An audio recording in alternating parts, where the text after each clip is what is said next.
I've been to 3 different countries and met 6 different leaders, including Prime Minister Netanyahu and President Abbas, to discuss the situation in Israel and Gaza. This is a region in mourning, so first and foremost I wanted to express my condolences to all those affected. We've also made good progress on tangible areas like ensuring access for humanitarian aid to those who need it.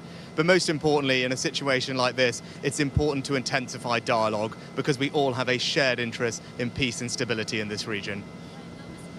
Speaking of humanitarian aid, the Rafah border crossing is still closed, although it was announced to open today. How will the UK ensure sustainable delivery of aid supplies to Gaza? Well, when this crisis unfolded, one thing we have prioritised consistently is getting the Rafah crossing opening. It's been a feature of all my conversations, and I'm very pleased that that will now imminently happen.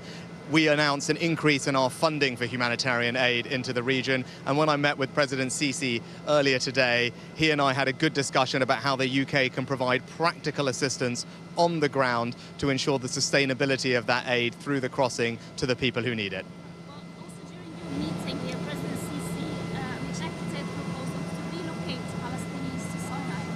What's the UK stand on relocating Palestinians? Well, the UK has been a long-standing, significant contributor to aid for the Palestinian people, particularly through the United Nations, and that funding helps support 5.8 million refugees, Palestinian refugees, every year. The immediate priority right now, though, is to get humanitarian aid to the people who need it in Gaza. That's why we've increased our funding and are providing practical support on the ground in cooperation with others to do that. And longer term, I think we all share a vision of a future where Palestinian people can live with dignity, with freedom and security, and we need to work hard to make that happen.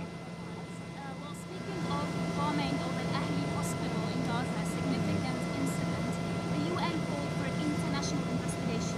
Will the UK back that international investigation? Well, it's important to remember what happened here is a situation where we need to take the time to establish the facts, and we mourn every innocent life that has been lost, people of every faith, every nationality in this crisis. In this situation, it's right that we take the time to establish the facts. I have asked our chair of our intelligence committee in the UK to conduct a review of the evidence, establish what's happened, and they are doing that work, and it's important that we give them the time to do so. Finally, a domestic question. How would you feel losing 2 by-election organized in places that's safe to your party? Yeah, obviously disappointing results, and not least because our candidates, Festus and Andrew, work very hard, and I know they'll continue to be great local champions in their communities. It's important to remember the context. Midterm by-elections are always difficult for incumbent governments, and of course there are also local factors at play here.